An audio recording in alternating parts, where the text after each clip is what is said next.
15 or 20 years' time, the black man will have the whip hand over the white man.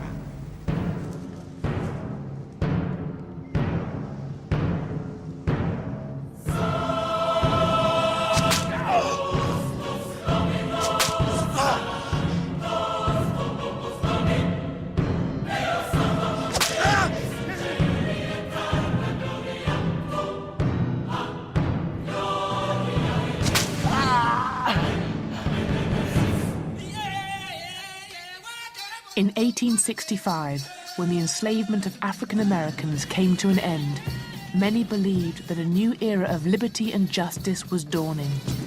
Yet by the start of the 20th century, these hopes looked forlorn. Black people were denied the vote and remained impoverished.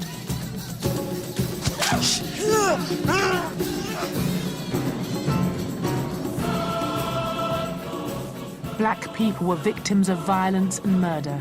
Across America, resistance to racism was met with deadly force. At the same time, as Europe's nations built empires across the globe, Africans and Asians were being stripped of their land and brutalized. In the West, popular culture reinforced the idea of a racial hierarchy and white supremacy by ridiculing black people. Throughout the 20th century, from the Mississippi cotton fields and South African diamond mines, a tale of exploitation and racial violence unfolds. Many people would lose their lives resisting, fighting battles that continue in many countries today.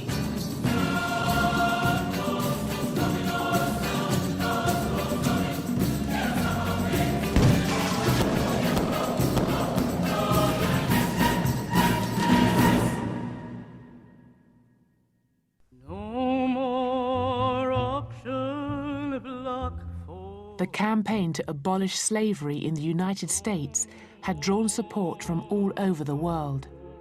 Abolition was acclaimed as a triumph for all humanity. But soon black Americans would realize that racism had outlived slavery. Near the end of the Civil War, the Northern Union Army had promised 40 acres to each freed slave who would fight the Southern Confederate Army. But the following year, the order was rescinded, and the lands were returned to the white plantation owners of the South, leaving many with no choice but to work for their former masters. They became farm laborers as part of a system known as sharecropping. The way it worked is that a black family would work for a white landlord for a period of a year. And during that time, the family would receive canned goods, food, a plow, mules, animals, seeds, other implements that were necessary to produce a cash crop, let's say cotton. And the split was half, 50-50, minus the costs that had been incurred during the previous growing season by the black family. And what usually occurred, since the black household did not keep the books, blacks owed more money at the end of the year to white families, and so the debt was rolled over. Blacks essentially never got out of debt. After the Civil War, the 13th and 14th Amendments to the Constitution outlawed slavery and extended the vote to adult black men. But in the South, these hard-won rights were thwarted. What they did was to find ways to stop black people from voting. They created literacy tests, basically. They said, or other exams that you had to pass in order to be allowed to vote. And a white person would show up and they would be asked, what country is this? And they would say, United States, go ahead, vote. And then a black person would show up and they'd first of all see if they could read.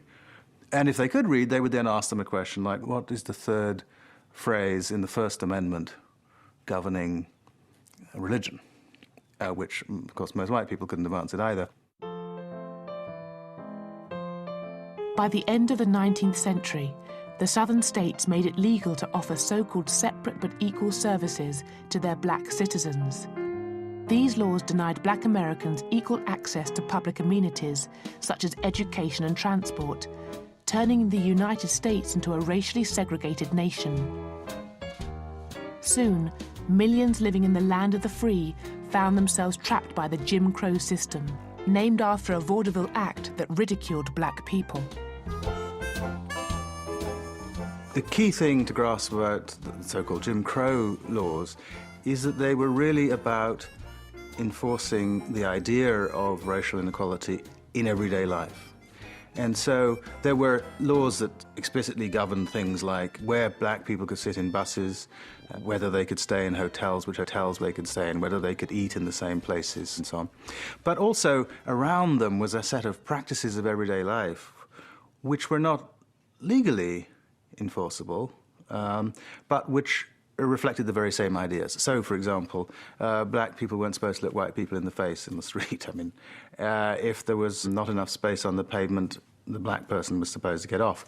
Or in the end, if you looked in the wrong place, if you did what was once called reckless eyeballing, if a black man looked at a white woman in the wrong way, he could end up being lynched.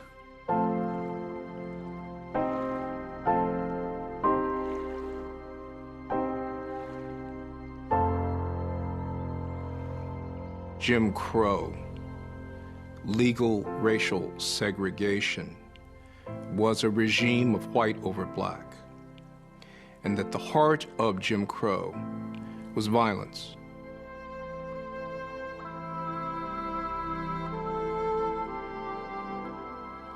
And violence took several different forms, but the chief form it took was lynching.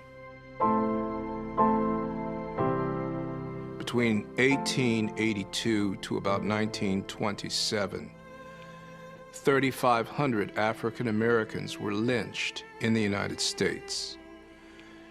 Jim Crow was a system of political and economic terror.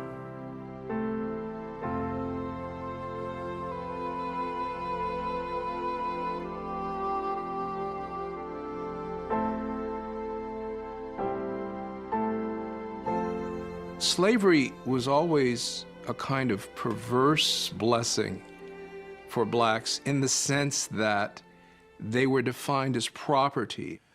In the early 1850s, a 21-year-old black man, a field hand, was worth $1,000. And so whites had a vested interest, perhaps to beat their slaves, but not to kill them.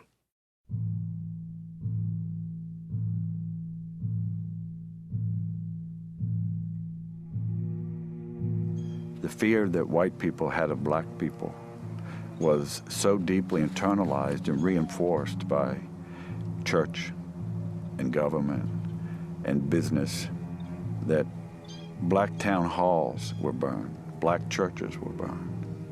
And if a black man defended himself against the aggressor, against a white man, not only could he be killed, but his family could be killed. He might be subjected to hours of torture. In some cases, more than one, a black man was tied on a log and burned from his feet up so that an extensive crowd of people could take pleasure out of the screams and the horror. At his home near Savannah, Georgia, James Allen has collected a photographic record of racial violence in the South. For the past 20 years, he's found horrifying pictures in the family albums of ordinary Southern homes. Many are postcards that were mass-produced as souvenirs.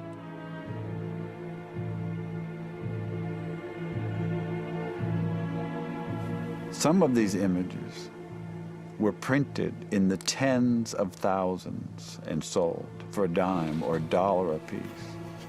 Some of the postcards tell you where to write and the discounts you'll get if you buy 1, 10, or 100.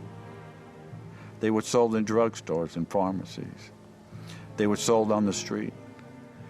I purchased a photograph from a woman. The photographer sold them door to door. Her mother bought the image for $2.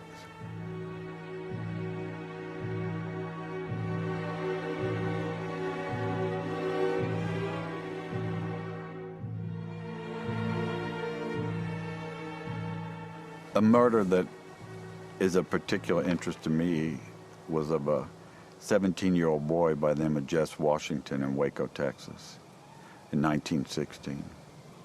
He was seriously mentally challenged. The wife of the farmer that he worked for was found dead. He was arrested. He was brought to trial. The trial took from 10 until 12. And when the jury came back at noon and found him guilty, someone in the courtroom, and it would have been anyone in the courtroom, screamed out, "Get that nigger."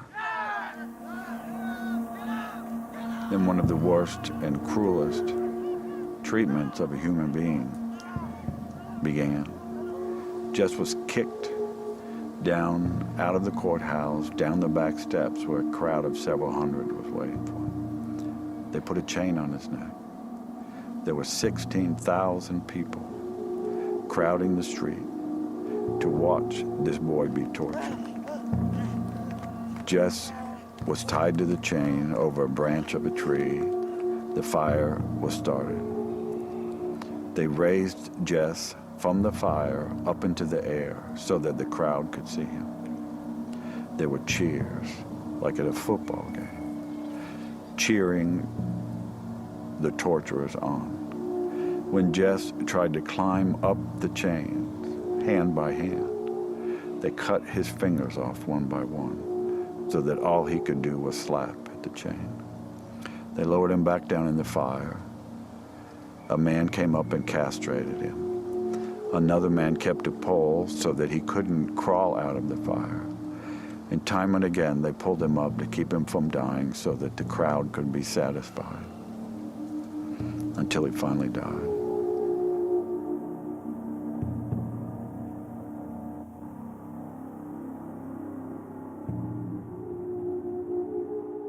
Many of these murders were instigated by America's most powerful agent of racial terror. At its peak, the Ku Klux Klan had up to 5 million members. An average of 2 lynchings every week resulted. The Klan was just one source of racial violence. Scores of Black Americans were killed during the Red Summer riots of 1919. More bloodshed followed 2 years later in Tulsa, Oklahoma. Over 300 people were killed and thousands were left homeless after envious white people attacked the city's most prosperous Black community. Much of this history of racial violence has been erased from public memory.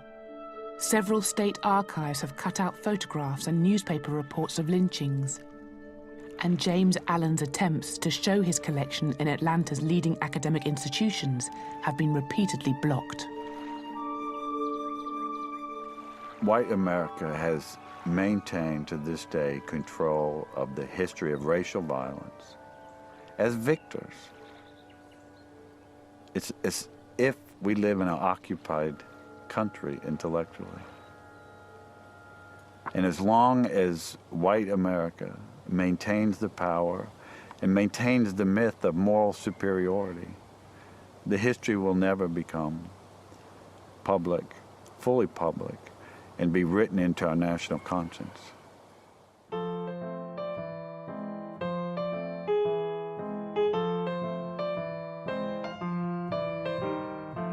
Violence was just one way of maintaining the racial hierarchy.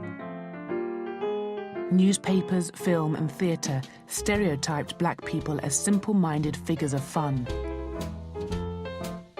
Some Black performers applied minstrel makeup to caricature themselves as shuffling Negroes, reinforcing the sense of superiority amongst white audiences. What it really essentially said about Black people is that we were outside of the pale of civilization. So to pillory and to make Blacks buffoons is to deny them human capacity. And for whites, it was a grand old time. And for the first half of the 20th century, minstrelsy and blackface was not just reputable, but it was a central feature of entertainment in America. Everywhere you looked, Black people were being portrayed as dense, incompetent, irrational savages. In vaudeville and on stage, African-American people were reduced to silly, childlike characters who needed to be trained like a monkey. Thank God those savages were saved from their natural habitat.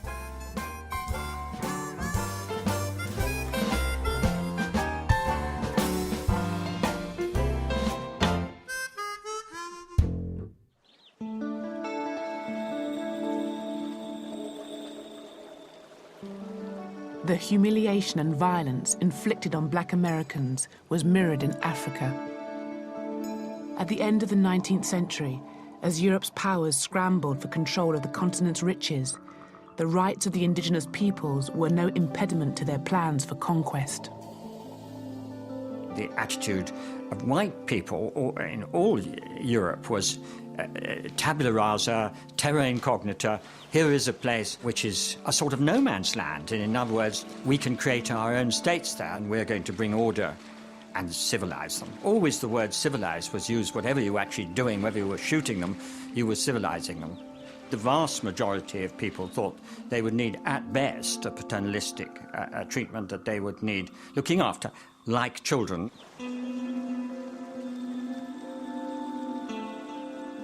After the Conference of Berlin in 1885, Europeans embarked on a continent-wide land grab.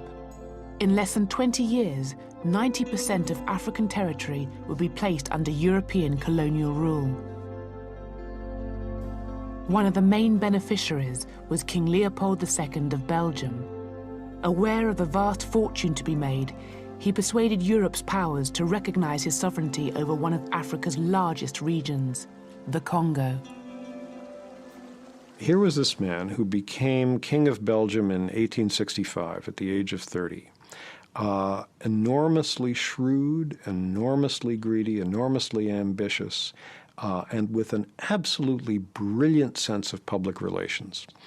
He hired the explorer Henry Morton Stanley, the man who found Livingstone, to go to the Congo and essentially stake out this huge territory for him.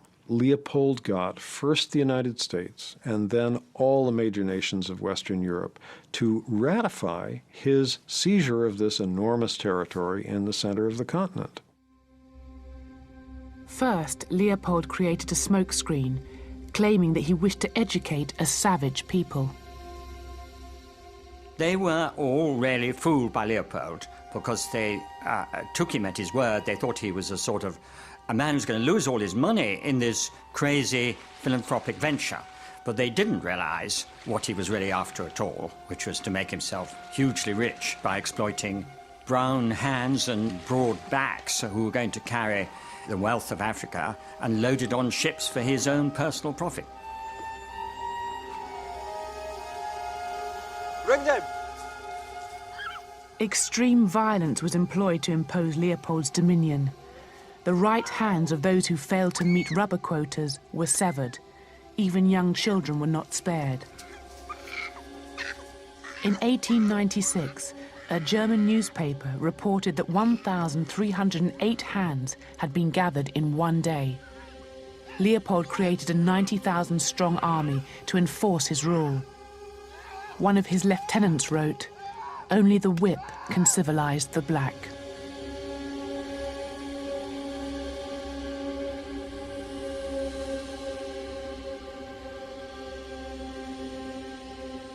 They would go into village after village.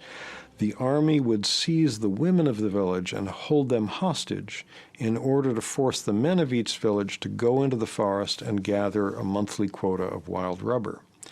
And they did this for about 20 years.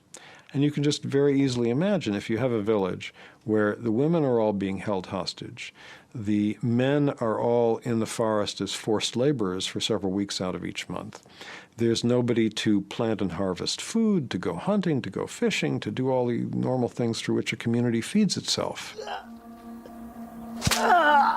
So from all of these causes, starvation, being worked to death, and most of all from the disease that hit this famine-ridden population, the best estimates are that between 1880, when King Leopold first got his hands on the Congo, and 1920, that in that 40-year period, the population was slashed from about 20 million at the beginning of that period to around 10 million at the end. So an enormous loss of human life.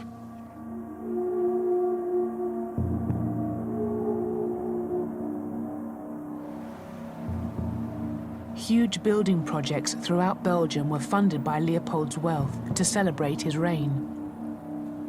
Leopold built himself a palace, now called the Museum of Central Africa, to display his spoils. For historian Bambi Koipins, whose father is Congolese, the building embodies the myths created to justify Belgian rule in the Congo. The central hall gives you the idea of what the museum is supposed to be about. You have the central dome through which the light falls on the heart of darkness underneath, you can say. Simultaneously, the dome also presents the sky, God, and then in the central hall, underneath that representation of Leopold II, are statues of Congolese. So what you really see were the hierarchical relationships that structured the relations between the colonized and the colonizers. As a human being, I'm obviously shocked by that, because it is very clear that Africans, the way that this museum was originally set up and the way that most of the exhibitions still work, are really dehumanized because they were seen and represented as savages who really needed the help of outsiders, i.e. Europeans, to transform them into fully civilized human beings. From the late 19th century onwards, human zoos exhibiting Africans in their primitive state became popular around Europe. One of the first was housed in the grounds of Leopold's museum. The Africans were put on display so people could go and see them in very much the same way that they could look at, say, caged animals in a zoo, and their reactions were also very similar. There were notices saying that people were not allowed to throw peanuts at the Africans because that was what they did. This museum is also, in a very real sense, the only monument to Belgian colonial history left in this country. So if we dismantle the museum, there is a very great danger that we also eradicate the public memory of that colonial heritage. And once that happens, of course, one paves the way for all these people who say, well, it was not as bad as that, was it? And Leopold II really did do a great deal of good. In 1908, the year before Leopold died, his crimes were made public and he was forced to hand control of the Congo over to the Belgian government. But the cruelty continued. The forced labor system did not come to an end because it was so profitable. The new Belgian Congo continued it more or less until the early 1920s. At that point, the Belgian colonial officials realized that their population was shrinking so rapidly from the effects of the forced labor system that they had to modify it. They had to make it less lethal, or otherwise they would have no labor force left. Although 10 million people died, the Congolese genocide has largely been forgotten in Europe. In the book The Heart of Darkness, the author Joseph Conrad, who witnessed the violence in the Congo, writes, "The conquest of the earth, which mostly means taking it away from those who have a different complexion or slightly flatter noses than ourselves, is not a pretty thing when you look into it too much." It was only at the end of the Second World War, when newsreels documented the Nazis' extermination of 6 million Jews, that the words genocide, Holocaust, and even racism passed into common usage. Whatever the origins of the word racism, that is when it was first coined, there's no doubt that it was first used to think about Nazi treatment of Jewish people. That was the case that gave the word racism its modern shape and meaning, in fact, brought it into use as a word, and also, therefore, brought it into use in a context where it was unequivocally clear that it was a very bad thing. Even so, brutal treatment of non-white, non-Europeans was tolerated by the Western nations. When the National Party came to power in South Africa in 1948, they passed a series of laws that institutionalized white supremacy. Yet apartheid attracted little criticism from the West. What white people wanted in this country was to protect their political supremacy, but in ways that nevertheless guaranteed them access to as much black labor as they wanted. One should remember that apartheid was never a racially exterminationist regime. The intention was never to get rid of black people. The intention was to deploy black people in ways that made good economic sense to white people, so that the advantages of apartheid to whites would be a combination of political supremacy and economic prosperity.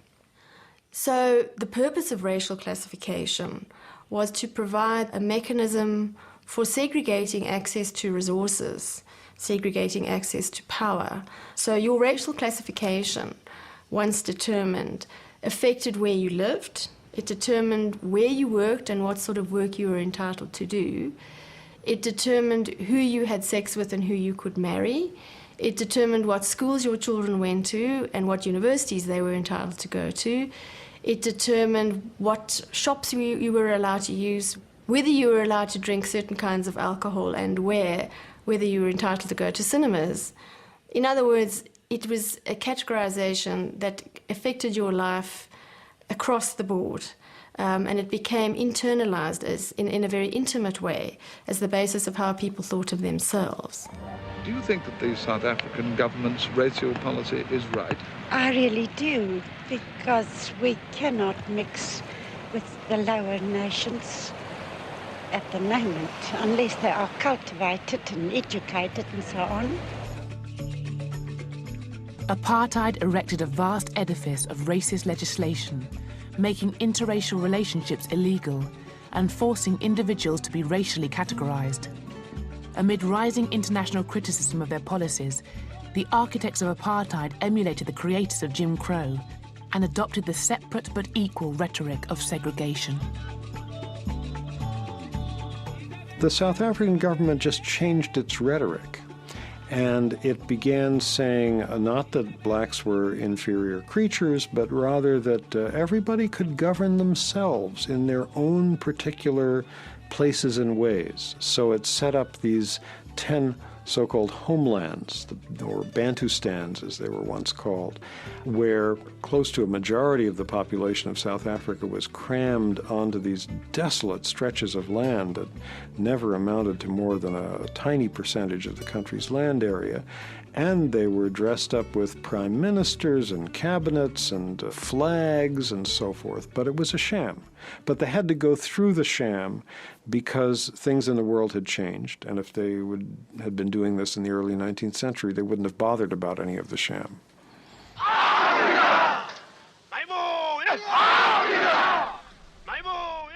During the 1950s, the anti-apartheid movement gained momentum. In 1960, 300 people demonstrated against the pass laws in a town called Sharpeville in the Transvaal, using the tactics of non-violent passive resistance developed over the years. In South Africa, you'd had a history of very peaceful, humble, polite petitioning of the authorities, deputations, and each deputation, came back empty-handed. And well, if that doesn't work, let's try something else. So people then adopted non-violent forms of resistance. But that was just met with violence, culminating in Sharpeville.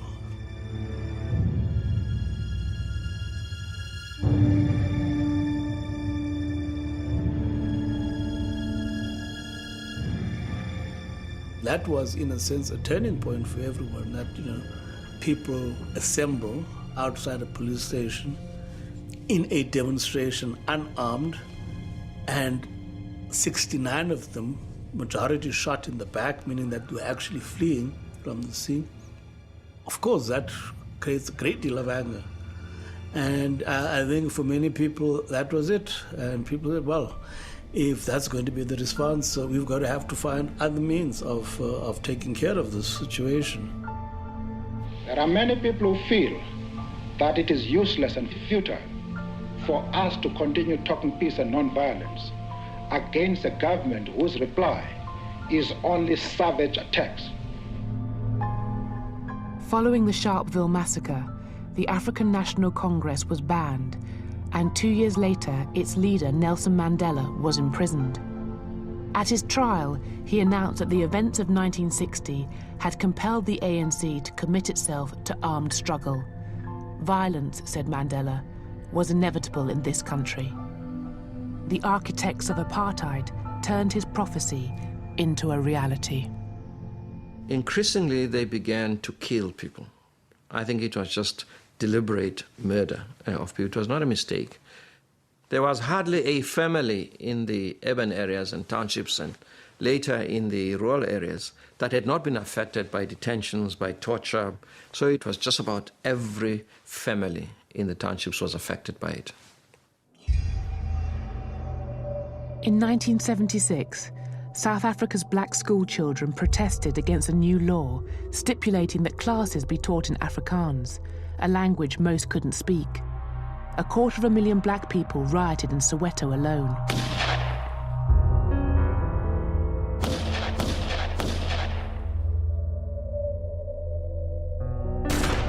Over 500 people were killed by the police during the Soweto uprising, including black consciousness leader Steve Biko. South Africa was engulfed in a firestorm of violence. Yet in the West, there were still many apologists for apartheid.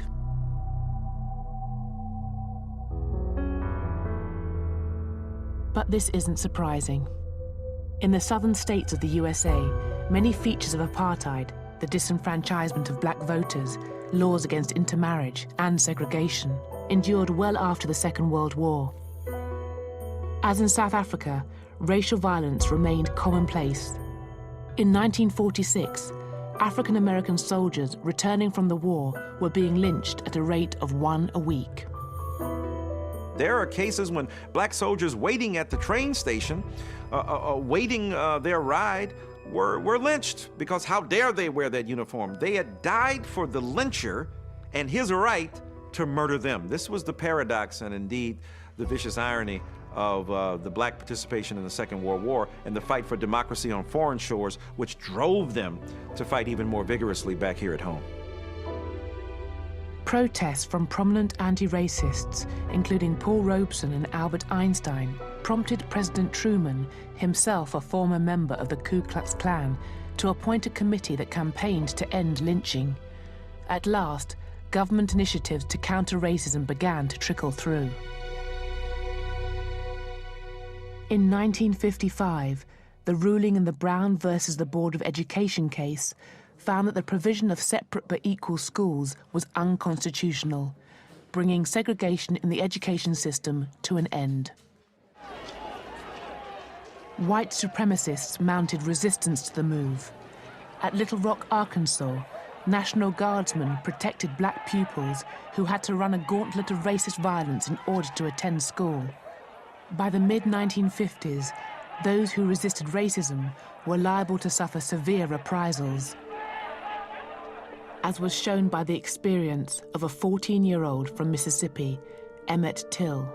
I'm Simeon Wright, the son of Mose Wright. I lived in Mississippi in 1955. Emmett Till and my cousin Wheeler came to visit us Wednesday.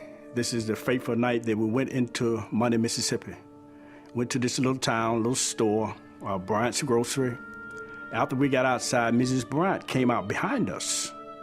And she was walking towards her car, and that's when Emmett whistled at her. And when he whistled, man, it scared us out of our wits because we knew that was a taboo, and we couldn't get to the car fast enough to get out of there. Then we got in the car, we came home. Emmett and I, we went to bed, and about, I would say 2 a.m. in the morning, I heard this noise in the house, and I woke up, I saw 2 white men standing at the foot of the bed. And they marched Emmett out to the truck. So they took Emmett, and 3 days later we found out they had killed him He was thrown in the Tallahatchie River. My dad said it looked like they had hit him in the head with a hammer. He was shot behind the ear. It was just a horrible scene. I believe that the whole United States is mourning with me. And if the death of my son can mean something to the other unfortunate people all over the world, then for him to have died a hero would mean more to me than for him just to have died.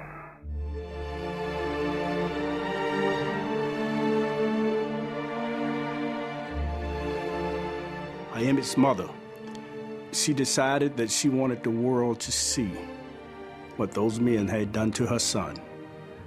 So they had a casket, the top was glass, and you could see the body. You could see his mutilated body during the funeral procession, and the whole world were able to see what the Jim Crow laws and the people of Mississippi, the white people of Mississippi, were doing to blacks.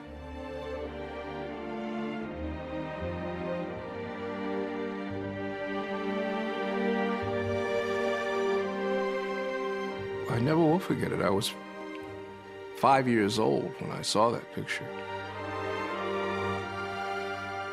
I was just stunned by the ferocity of hate that had produced the violence on this young man's body. And for Negro Americans, it strengthened our resolve that Jim Crow had to go. Emmett Till's death was a catalyst. Less than 4 months after the murder, on December the 5th, 1951, Rosa Parks was arrested when she refused to give up her seat on a bus to a white passenger in Montgomery, Alabama. When Martin Luther King called for the Montgomery bus boycott, 99% of the black population took part, action which led to a Supreme Court ruling in 1956, which desegregated the buses. The civil rights movement was born.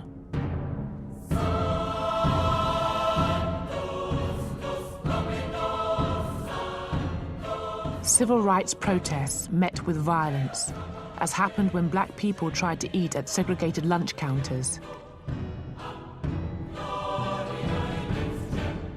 Throughout the 1960s, protesters were wounded, imprisoned, and killed. The movement's most articulate spokesmen were eventually silenced. Dr. King and Malcolm X were to be murdered. With this faith, we will be able to work together, to pray together, to struggle together, to go to jail together, to stand up for freedom together, knowing that we will be free one day.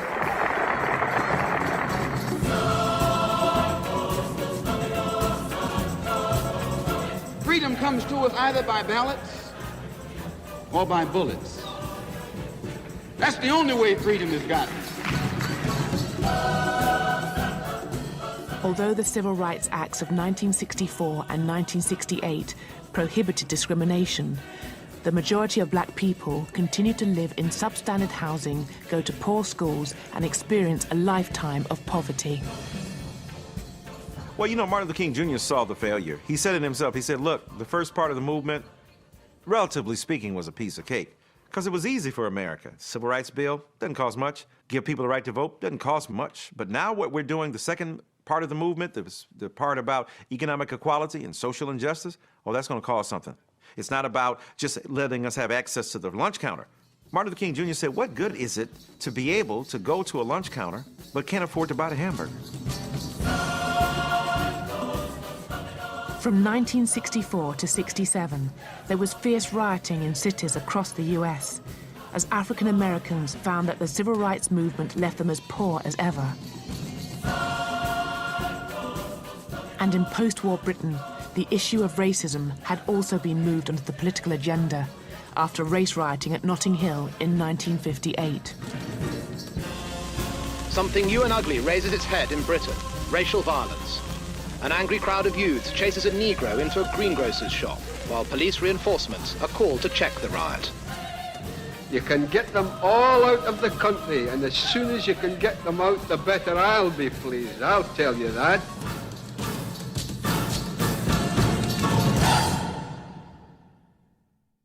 Gets up in the morning, sleeping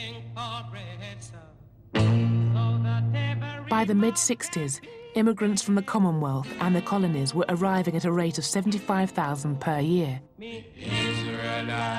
This source of cut-price labour wasn't always welcome.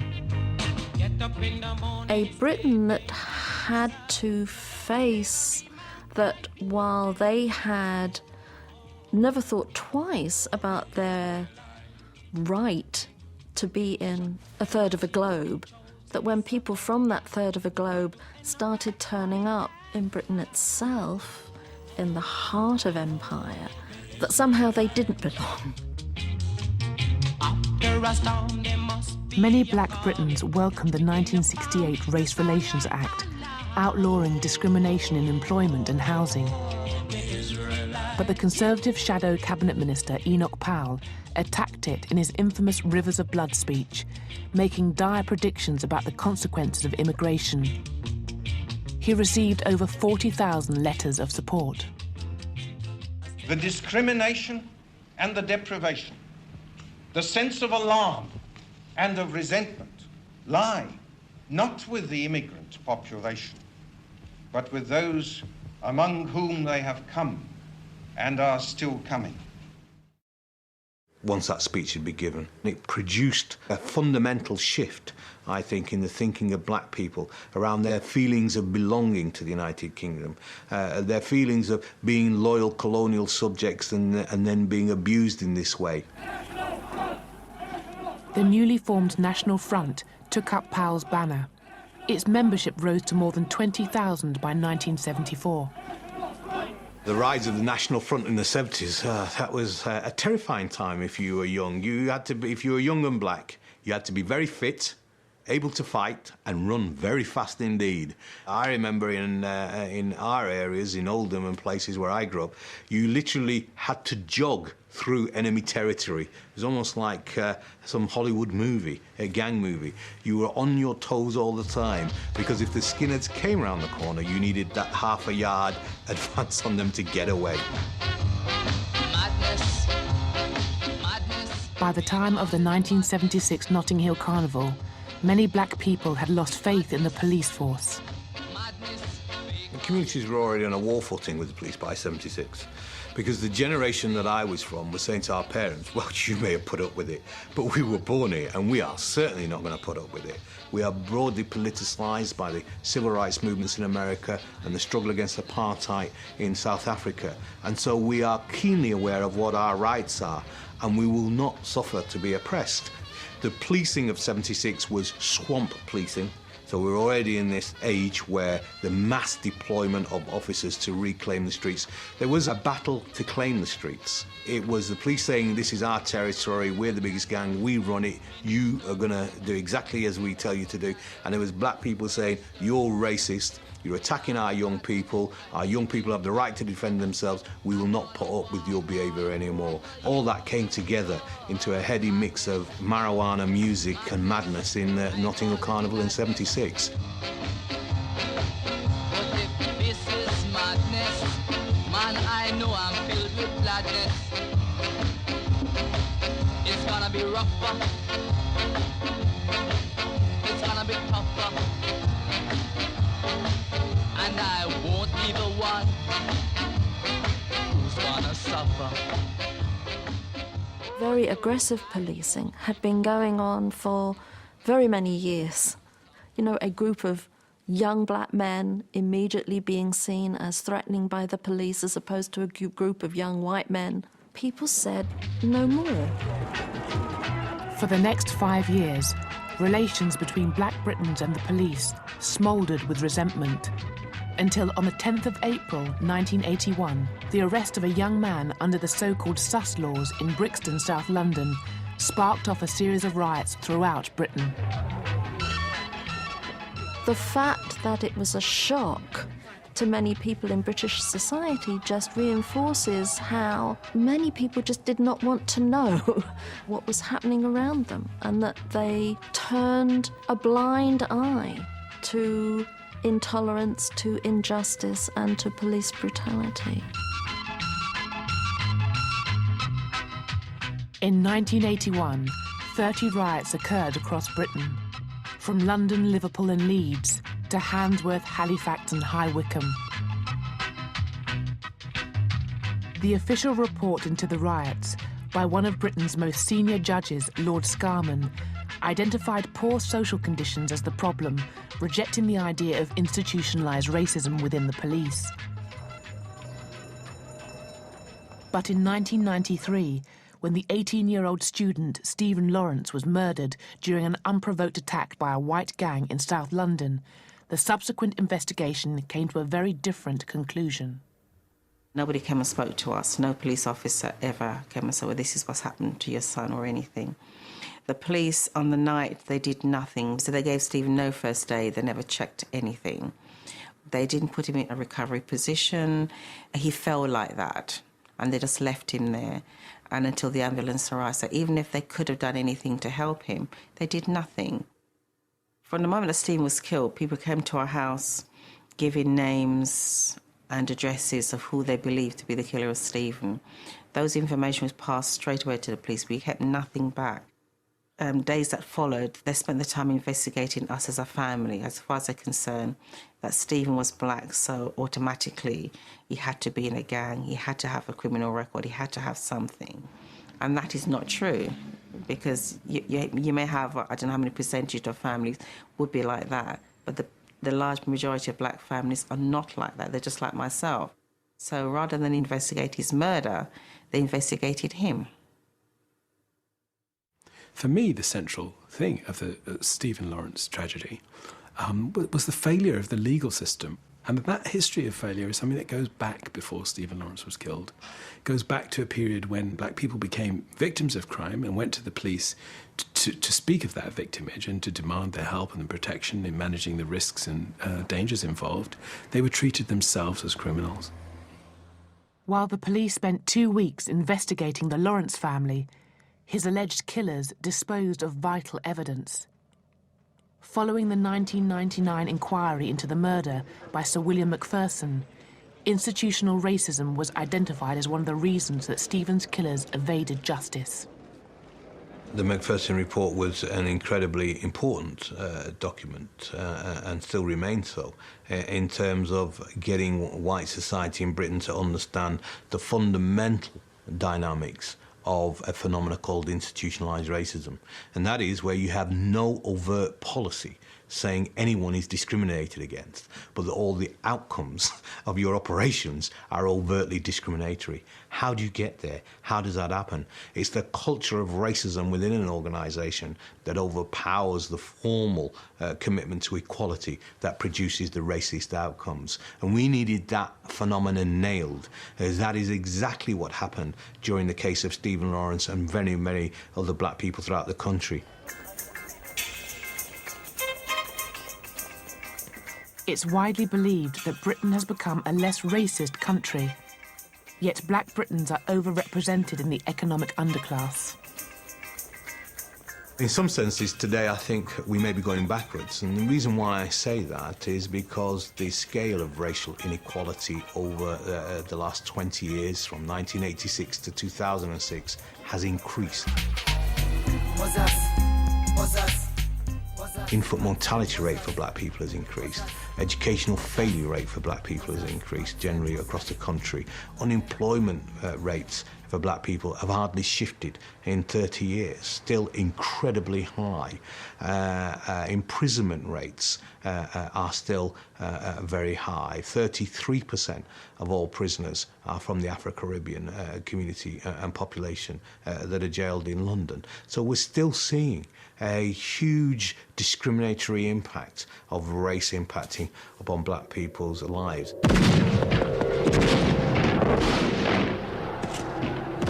Though the former colonies are now independent, the global racial order remains intact.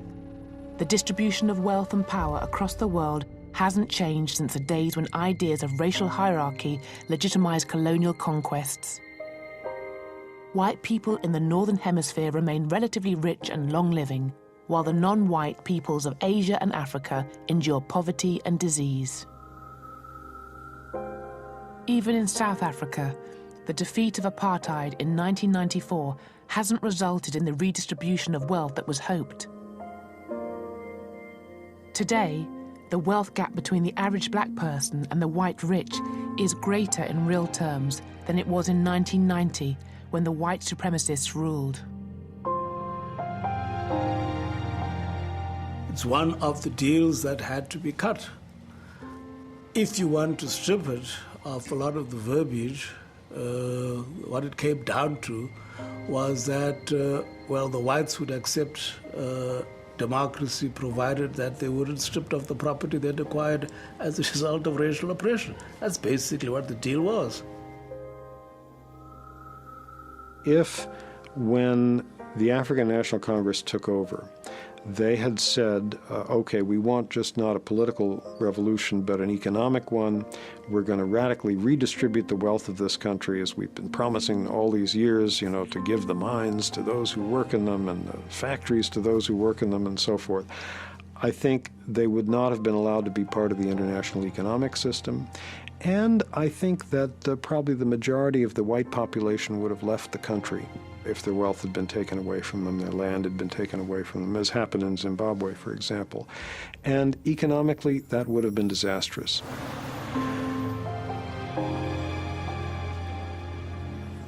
In the United States, the overt structures of racism have been dismantled without many black Americans escaping poverty.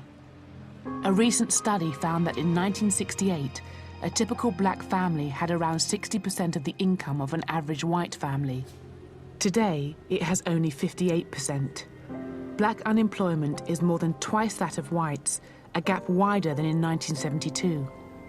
Black infants are almost 2.5 times more likely to die in their first year of life, worse than in 1970.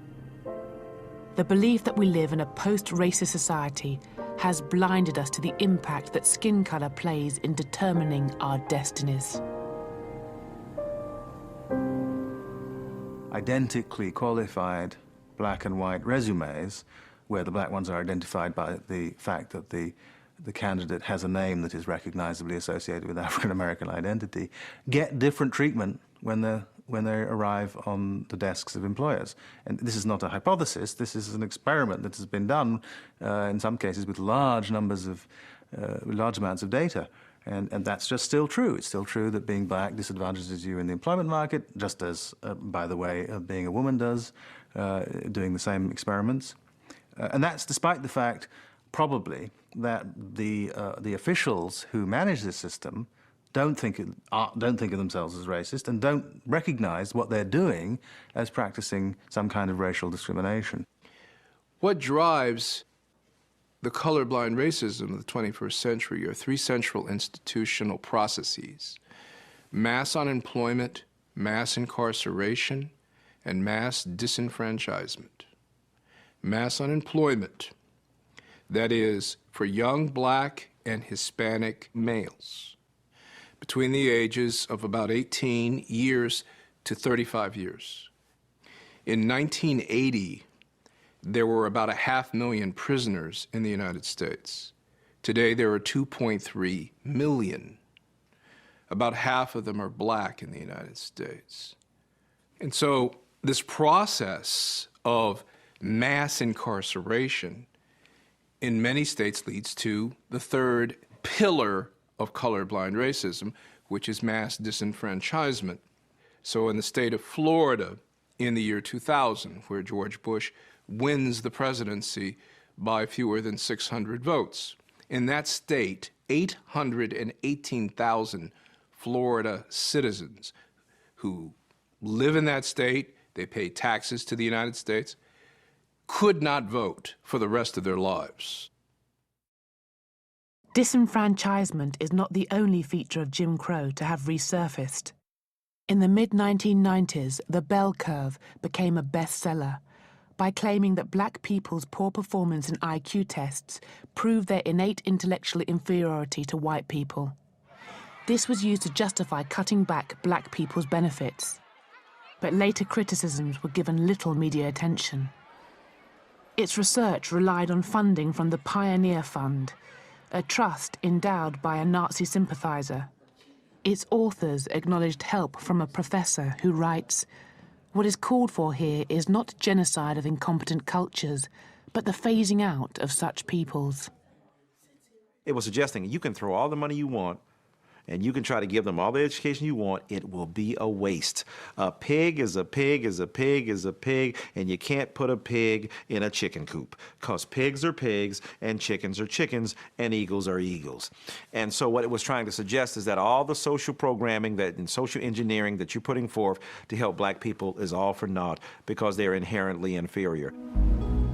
Today, science is eroding the biological basis for the idea of race.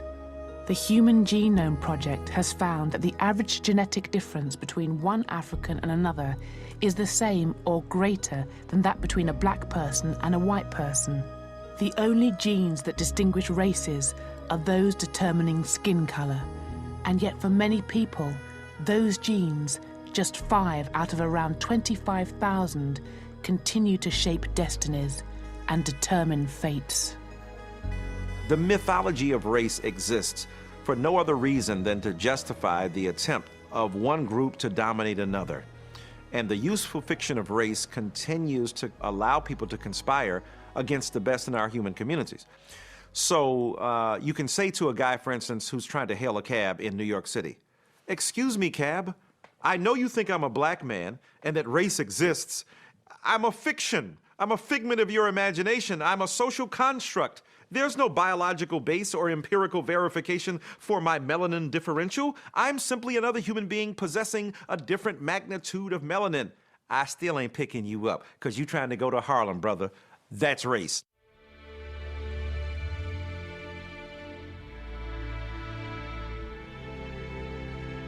Despite the long struggle against racism, it continues to pollute our mental environment.